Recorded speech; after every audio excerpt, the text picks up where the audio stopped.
कल के क्लास में आप लोग को शुरू किया गया था कुछ बेसिक नॉलेज ना जी। रियल नंबर यानी कि वास्तविक संख्या के बारे में कुछ बताया गया था और उसमें 10 मुख्य पॉइंट को हम लिखवाए भी थे, समझाए भी थे। याद है आदमी को? आज हम शुरू करते हैं। कल हम इस चैप्टर के बारे में बता दिए हैं। आज हम शुरू करेंगे एक्सरसाइज 1.1 यानी कि रियल नंबर क्या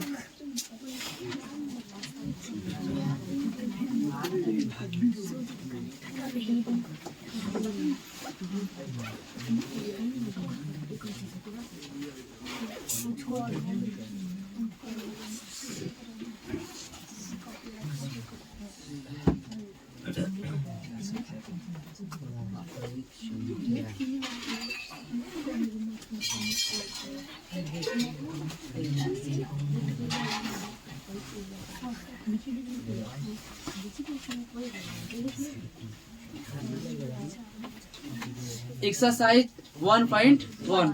चलिए 1.1 में हम लोग देखेंगे यूक्लिड विभाजन एल्गोरिथम। क्या देखेंगे अब? यूक्लिड विभाजन एल्गोरिथम देखेंगे। और इसमें से जो है प्रश्न हमेशा बोर्ड में एग्जाम में क्या करता है, पूछता है।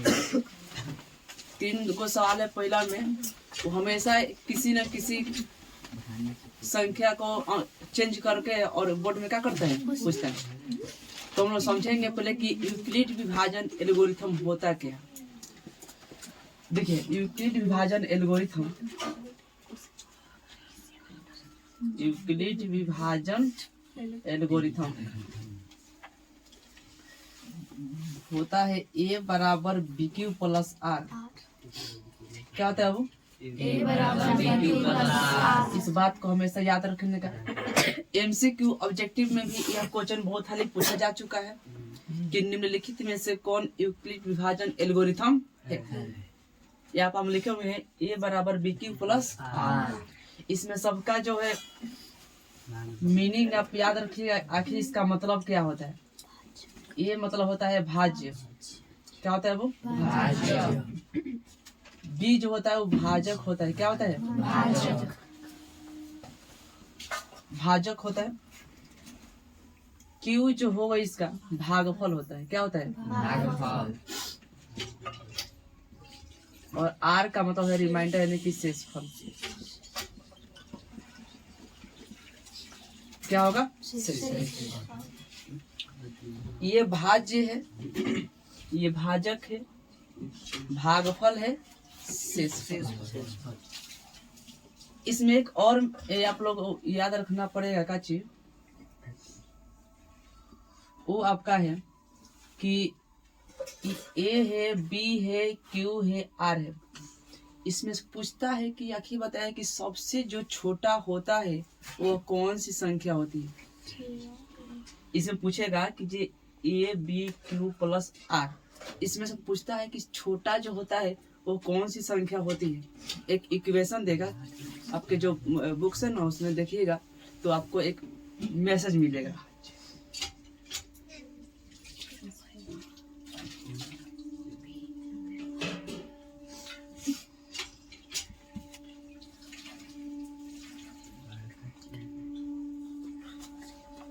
आपको इक्वेशन देखने को मिलेगा। 0 छोटा है किससे? R से। R छोटा है किससे? कहने का मतलब मेरा यही है बाबू कि जो 0 है ना, R का वैल्यू अगर होगा तो या तो 0 आ सकता है, या तो 0 हो सकता है, ना तो 0 से बड़ा होगा। ये साइन का समझ आता है? आप लोग छोटे में पढ़े हुए हैं कि निम्नलिखित संख्या को बड़े, छोटे तथा बराबर को क्या करें, साइन बॉक्स में घेरे। तो देखिए इसका मतलब होता है कि जिस तरह से बड़ा मुंह रहेगा वो अंक बड़ा होगा। हम लिख दिए 4 और 5 में बड़ा कौन है? 5। तो बड़ा ये मुंह कर दिए ना, बड़ा हुआ। और जिसके तरफ ये थुथुर रहेगा, ये थुथुर क्या होता है? छोटा होता है। तो ये थुथुर इसके ये है ना, ये छोटा रहेगा। और देखिए बड़का मुंह फैले रहे ऐसे, ये क्या है? R जो है ये बड़ा होगा। ठीक है, गुड मॉर्निंग आपको। आइए यहीं बैठिए आप। खुश रहे। हाँ ठीक है, बस निकालिए मत, फिर सब समझते रहिए। चलिए, इसका मतलब हम बता रहे थे कि ये जिस तरफ से ये नोक रहता है ये छोटा अंक होता है, जिस तरफ से फैला हुआ होता है वो क्या होता है, बड़ा। यहाँ पर हम लिखें कि आर जो है ना वो बड़ा हो सकता है किससे, जीरो से। भैया सेम टाइम। हाँ हाँ एकदम। आर जो है वो बड़ा हो सकता है किससे, जीरो से, आना तो जीरो के बराबर भी हो सकता है। माने जीरो हो सकता है जीरो से बड़ा हो सकता है, लेकिन जीरो से छोटा यानी कि ऋणात्मक मान इसका नहीं होगा। निगेटिव नीचे में कभी भी नहीं होता है।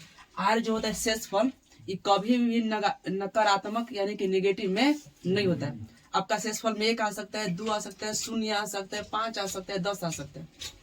लेकिन सुनिए कि -1 आ जाए, -3 आए, -2 आए, ऐसा नहीं होता है। इसका मतलब यही है, इन्होंने बताए थे एल्गोरिथम जी, ये जो होता है a बराबर BQ प्लस आर, इसमें जो r का जो वैल्यू होता है वो हमेशा 0 से बड़ा होता है और 0 हो सकता है, लेकिन 0 से छोटा नहीं होता है।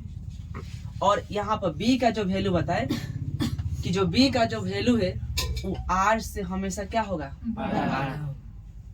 क्या बताए थे कि जो b का जो वैल्यू होगा वो r से हमेशा क्या होगा, वो r से छोटा होगा, r से छोटा नहीं होगा, r से क्या होगा, इक्वेशन ये भी बहुत इम्पोर्टेंट है। कोई हर एक क्वेश्चन पूछा जा चुका है दोनों एग्जाम में, ये दोनों इक्वेशन जो है पूछा जा चुका है, इसलिए आपको ये एग्जाम की दृष्टि से हमेशा के लिए याद रखना है, ये क्वेश्चन पूछता है। हम तो समझ गए कि जे इक्वेशन दो गो, एक BQ A बराबर BQ प्लस आर, और एक हम देख लिए कि O बराबर हो सकता है 0 के, या R से बराबर हो सकते हैं या R के से बेसी हो सकता है। ये जो है आपको R का जो वैल्यू होगा वो हमें B का जो वैल्यू होगा वो R से हमेशा क्या होगा, बड़ा। अब इसमें हम लोग को सवाल पूछता है कुछ देकर, लेकिन अभी हम उस सवाल को नहीं देखेंगे। अभी हम देखेंगे मेन हमारा टॉपिक है एक्सरसाइज 1.1 में हम लोग पढ़ेंगे यूक्लिड विभाजन एल्गोरिथम के प्रयोग करके मौसा निकालना। क्या निकालना, मौसा यानी कि HCF निकालना। तो चलते हैं थोड़ा सा प्रश्न की ओर, ये आपको याद रखना है। आप प्रश्न जो है पहला सवाल आपका मिलेगा, उसमें से पहला लिखा होगा, बुकला हेलो, उसमें लिखा होगा कि ये यूक्लिड विभाजन एल्गोरिथम का प्रयोग कर निम्नलिखित का क्या करे, मौसा यानी कि HCF ज्ञात करे। जिसमें से पहला सवाल आपका होगा 135 और 225। ये आपका पहला सवाल, बोर्ड पर खूब बढ़िया से देखेंगे। अभी के सवाल इसके आगामी एग्जाम जो हुआ था 2025 में, उसमें भी इस चैप्टर से यानी एक्सरसाइज से जो आपका 3 नंबर क्वेश्चन है वही पूछा गया था, 255 और 867। हो सकता है कि इस बार आपकी बारी पूछ दे, और जरूरी नहीं है कि यही पूछबो करेगा, आपका अंक चेंज कर कुछ भी दे सकते हैं। आपको प्रोसेस पता होना चाहिए कि बनता कैसे है। जब एक आप समझिएगा तो उसके आधार पर बहुत सारा सवाल का हो सकता है, बन सकता है। ये हम निकालेंगे 135 और 225। हम कहेंगे बाबू बताओ इसमें से छोटा है कौन, 135। इसमें छोटा कौन है, 135। तो लिखेंगे 135 लेस देन क्या, 225। पता है ना साइन किसका है, ये छोटा है ये बड़ा है। अच्छा ये बताइए, सब आदमी को भाग आता है, भाग की तरह ही हम लोग मतलब पहले निकालेंगे साइड से। यहाँ पर हम देखिए निकाल रहे हैं, यहाँ पर 135 जो छोटा होता है उसी में भाग दिए जाते हैं ना जी, जो बड़ा है उसमें 225। 2 हाली में तो 270 हो जाएगा। हम उससे कम में लेंगे, एक बार में लेके चलेंगे, एक बार में लेके चलेंगे 135। 0 ये कितना हो जाएगा? लेकिन भाग में हम लोग क्या करते हैं कि यहीं पे शून्य बैठा कर आगे की तरफ कटाते हैं, लेकिन मौसम में ऐसा नहीं होता। हम क्या करेंगे कि जो भी हमारा शेषफल आया इसको यहीं पे घेरेंगे, अभी हमारा भाज्य की तरह काम करेगा। और जो इसके पहले भाज्य था उसको हम कहाँ लिखेंगे? बीच में। 90 दूना होता है 180।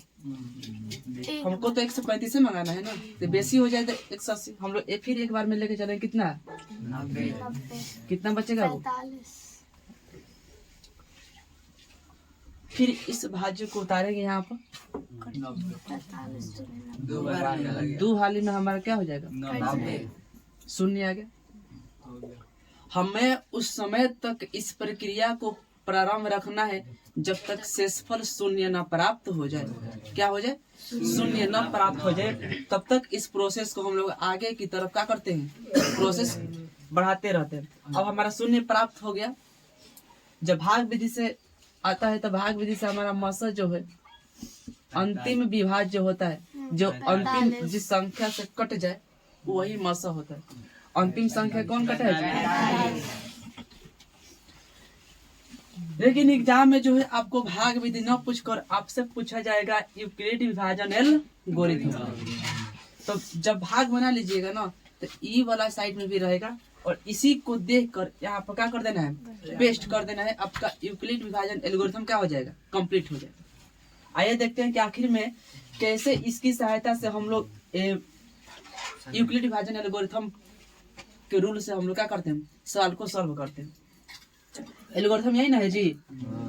A बराबर BQ प्लस में R। देखो हम बताए थे कि A जो होता है वो भाज्य होता है, A जो होता है वो भाज्य, B जो होता है वो भाजक।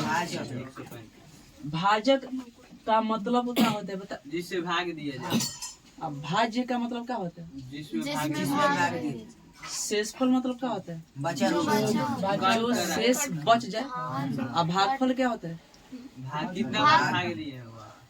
इसमें सबसे बड़का ये है ना, आप बताइए कि 1 2 3 4 प्रोसेस, इसमें सबसे बड़ा कौन? 225। बस हमारा एक के स्थान पर हो जाएगा 225 बराबर।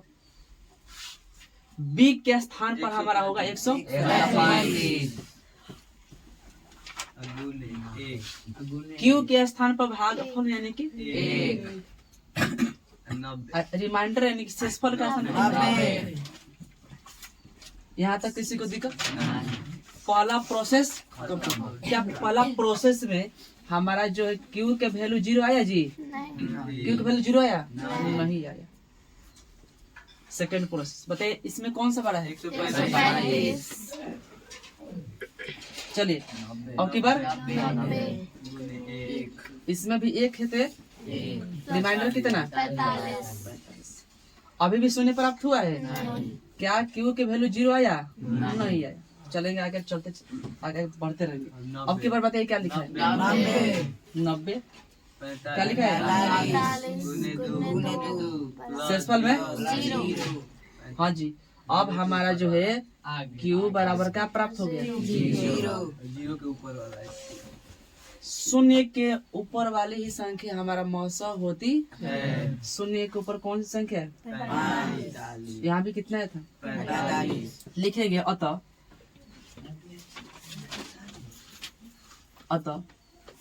कितना है?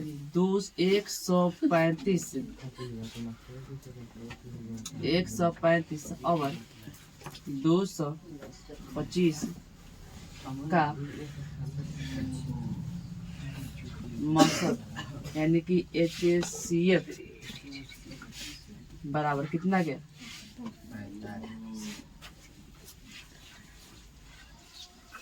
यही हमारा क्या हुआ? बस इस फॉर्मूला को लिखना है, यहाँ से देख लेना है और पेस्ट यहाँ पर करते चलना है।